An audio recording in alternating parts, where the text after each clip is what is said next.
बसंती की सहेली रेखा ने उसे गले लगाते हुए खुशी से बताया कि मेरे घर वालों ने आज मेरी शादी तय कर दी है। अब क्योंकि तुम ही मेरे सबसे करीब हो, तो इसलिए इस शादी के सफर को रंगीन और हसीन बनाने के लिए तुम्हें ही मेरी मदद करनी होगी। बसंती ने कहा कि मुझे तो जो कुछ कहेगी मैं कर दूंगी, लेकिन एक बात तुझे अभी से समझा देती हूँ कि शादीशुदा जिंदगी के सफर में खुशियाँ कम और कांटे ज्यादा हैं। रेखा ने बसंती से कहा कि देखने में तो आप दोनों पति पत्नी बहुत खुश दिखाई देते हो, फिर भी ऐसी अजीब सी बातें क्यों कर रही हो? मैं तो जब कभी तुम्हारे घर आती हूँ तो तुम बड़े प्यार से अपने पति को ए जी ओ जी कहकर बुलाती हो। बसंती ने रेखा से कहा कि पति पत्नी के रिश्ते में चाहे कितनी ही अनबन क्यों ना हो, लेकिन दूसरे लोगों के सामने हर औरत पति को ए गधे या ओ गधे कहकर तो नहीं बुला सकती। इसलिए हर औरत अपने पति को ए जी ओ जी कहकर बुलाती है, जिससे कि किसी को बुरा भी ना लगे। रेखा ने बसंती से कहा कि क्या तुम्हारे घर वालों ने शादी से पहले जीजा जी के बारे में जीजा जी के बारे में अच्छे से जांच पड़ताल नहीं की थी? बसंती ने जवाब दिया कि घर वालों ने तो सब कुछ किया ही था। मैंने भी कई प्रकार के व्रत और पूजा की थी। अपनी मौसी के कहने पर मंत्रत नाम की एक नदी में बहुत सारे पैसे भी डाले थे, ताकि मेरी शादी किसी अच्छे से लड़के से हो सके। रेखा ने हैरान होकर पूछा, तो फिर क्या हुआ? बसंती ने बताया कि जब शादी के बाद मैंने मंत्रत नामक नदी से इस बारे में शिकायत की, तो मुझे यह जवाब मिला कि जितने पैसे तुमने दिए थे उतने पैसों में ऐसा ही लड़का मिल सकता था। अभी यह दोनों सहेलियां बात ही कर रही थी कि उसी समय बसंती का पति वीरू वहां पर आता है और दारू के नशे में टुन होकर वह झूमता हुआ दिखाई देता है। दरवाजे पर बसंती के हाथ में झाड़ू देखते हुए वीरू से बोला कि डार्लिंग, क्या बात है, आज अभी तक तुम्हारा काम खत्म नहीं हुआ? अब जल्दी से ये झाड़ू वगैरह छोड़ो और मेरे लिए खाना बना दो, बहुत जोर से भूख लगी है।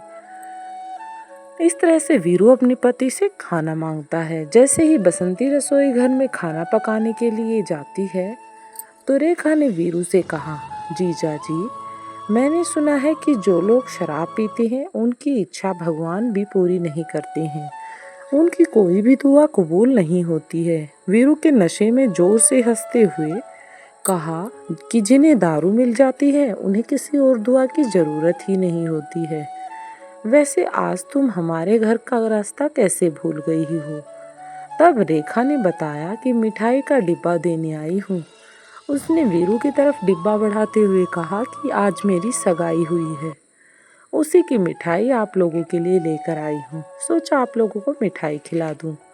वीरू ने रेखा से कहा, अगर सच में अपना जीजा मानती हो तो आज अपने हाथ से मिठाई खिलाओ। रेखा ने वीरू से कहा कि जीजा जी, मैंने तो अभी तक यही देखा है कि एक पत्नी के रहते हुए दूसरी लड़कियों से मिठाई खाना अच्छी बात नहीं होती है। ये शादीशुदा जिंदगी में सबसे बड़ी मुसीबत पैदा कर सकती है। दारू के नशे में झूमते हुए वीरू ने जवाब दिया कि कायर लोग तो मुसीबत को देखते ही उससे दूर भाग जाते हैं, जबकि बहादुर लोग ही मुसीबत का डट कर सामना करते हैं और उसका अच्छे से मुकाबला करते हैं। वीरू की इस तरह की बातें सुनकर रेखा भी अचंभ थी। अब इन दोनों में बातचीत चल ही रही थी कि बसंती वीरू के लिए खाने की थाली लेकर आई। खाने की थाली को देखते ही वीरू जोर से चिल्लाया कि आज खाना तुम्हारी बूढ़ी मौसी ने बनाया है। पास बैठी रेखा को ने कहा, जीजा जी, ये तो कमाल हो गया, आपने अभी थाली में पड़े हुए खाने को हाथ भी नहीं लगाया और आपने कैसे बता दिया कि खाना बूढ़ी अम्मा ने बनाया है और बसंती ने नहीं बनाया है। वीरू ने कहा कि कल तक खाने में काले बाल दिखाई देते थे, लेकिन आज खाने में थाली में सफ़ेद बाल दिखाई दे रहे हैं। तो बूढ़ी सी बात है कि खाना बूढ़ी अम्मा ने बनाया है। रेखा ने वीरू के गुस्से को थोड़ा ठंडा करते हुए उससे कहा कि मेरी सहेली बसंती आपसे हर समय प्यार से बात करती है और आप उसे हर समय डांटते रहते हो। वीरू ने कहा कि तुम्हें किसने कहा कि बसंती मुझे प्यार से बुलाती है? हाँ, जब हमारी नई नई शादी हुई थी तो उन दिनों वह मुझे जरूर जानू जानू कहती थी, लेकिन कुछ समय बाद उसने एजी ओजी कहकर पुकारना शुरू कर दिया। उसके बाद तो यही सिलसिला जारी रहा।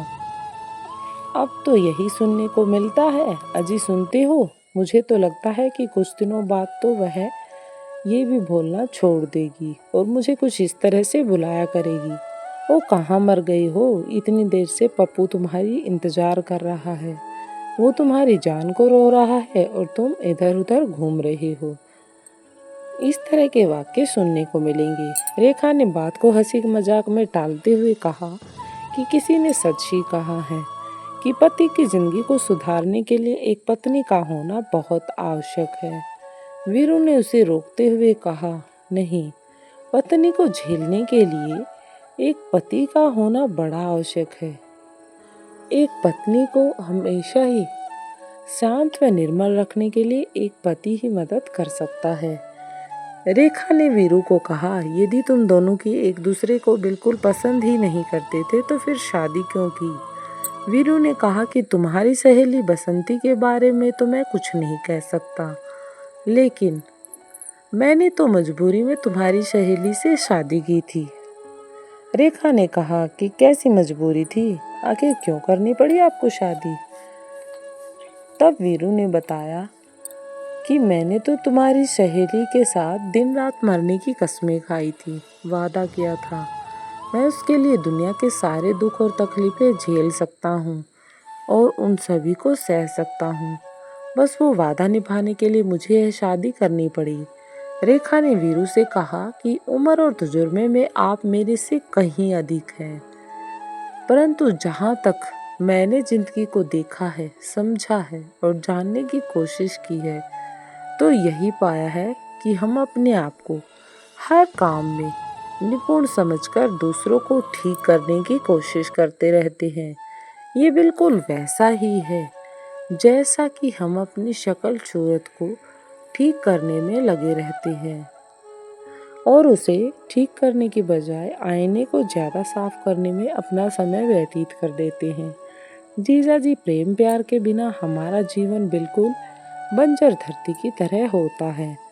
रेखा की बातें सुनकर जोली अंकल भी वीरू को यही सलाह देने लगे और वह भी उसे प्यार के बारे में बातें बताने लगे कि यदि आप चाहते हैं कि आपकी पत्नी आपको एजी ओजी कहकर ना बुलाए तो फिर आपको अपने जीवन में प्रेम पैदा करना होगा। एक बार जब आप दूसरों के प्रति ईर्ष्या और द्वेष की भावना को त्याग देंगे तो फिर आपको सदा ही पत्नी के रूप में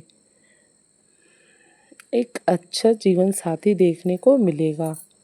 आपको कभी भी यह नहीं सुनना पड़ेगा कि अजी सुनते हो। कोई भी व्यक्ति कभी पूर्ण नहीं होता और कोई भी हर समय नहीं जीतता। ये था आज की स्टोरी। अच्छी लगे तो लाइक करें।